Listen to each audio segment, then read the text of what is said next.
dalka South Africa wuxuu uga dhigan yahay de weli inaan la dhaafayn oo haddii alla ku roon yahay haddii fursad loo helo sidii loo dili jiray loo dilay. guud ahaan ummadda Soomaaliyeedna wuxuu uga dhigan yahay inaan la rabin qof wax garta, inaan la rabin qof geesiya, inaan la rabin haddii alla ku roon qof ummadda u naxaya, inaan la rabin qof diin iyo damiir iyo haddii alla ku roon garaadle intaba inaan la rabin.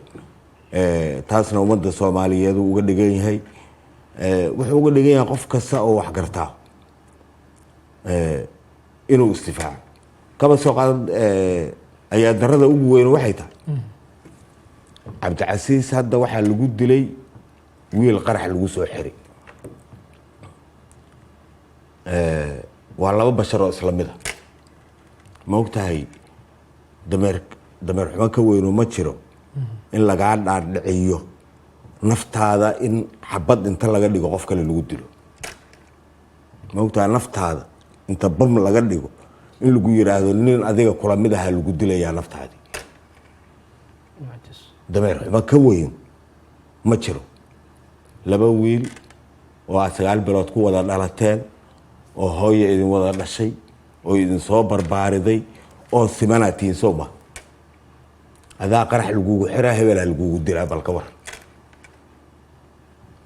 qofkaas wuxuu garawaay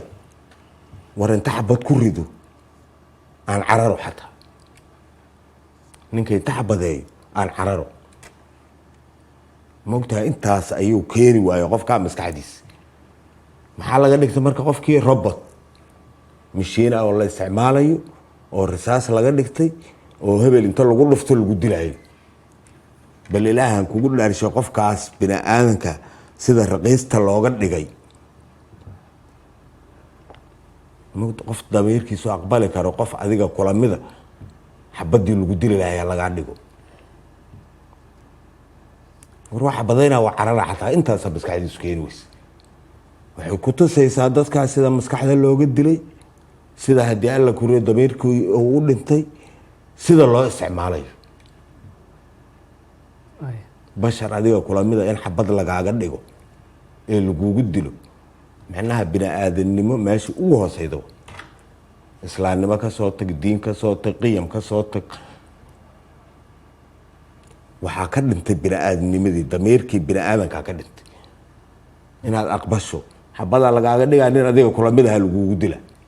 xataa 10 baa lagugu dila ma hebel lagugu dilaya arinta kale cajiibka waxay tahay moogta xabad lagaa dhigto inuu ninka lagu dilay oo ka yareen oo san ahayn saqiir la qalday oo saqiir la qalday oo san ahayn oo nin weyn daa waxa kale oo ka sii daran ninkaan inuu soo dambi ka galay xabada looga dhigay oo waxa uu geystay oo uu sheegi karo maanta Cabdicasiis maxuu ka biyaa hadii la yiraahdo ma sheegi karo laakiin waxa isticmaalaya nin oo san aqoon meesha uu ka yimid iyo waxa uu u socdo iyo waxa uu doonayo iyo waxa uu rabo nimaan aqoon xabad ka dhiganayo ogow marka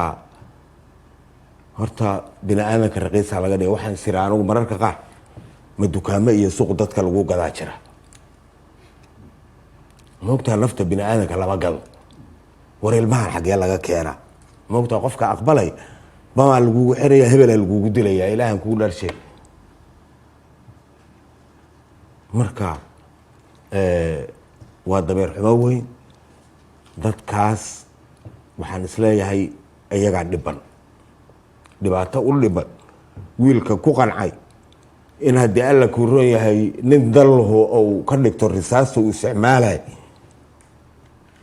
waxay u baahan yihiin maskaxdooda in la xoreeyo wuxuu u baahan yahay in la xoreeyo wuxuu u baahan yahay in laga qabto aniga mararka qaar waxaan iraahdaa haddii alla ku roon yahay Afrika saan uga naxaya waxaan uga naxay wiilkii lagu qarxiyay xaqiiqi Afrika saan uga naxay haddana wiilkan uga naxay macnaha qof bini'aadan oo ku qancay naftiisa xabadaha laga dhigo naftaada xabad laga dhigaa hebel lagugu dilaya dhibaato hayst ilaahan ku dhashay waxaan ka naxay oo kale Afrika oo hooyadii caafimaad u qaadi rabay oo sugaysay berri inuu qaado wiilkeeda ee loo soo sheegay meydkiisi waa ka naxay haddana waxaan ka naxay hooyada loo sheegi doono wiilkeeda in inta baba laga dhigtay wiil kaloo lamida lagu dilay ilaan kugu dhashay wiilkeeda maa wiilka kale ka liigtay sow 2 wiiloo 9 bilood ku dhasho 2 boqoloowa ma ahayn sow 2 Soomaaliya ma ahayn sow 2 muslim oo bini aadana ma ahayn maxay dareemi kartaa hooyadii la yiraahdo wiilkaaga bama laga dhigo hebel lagu dilay marka waa dhibaato ballaaran jirta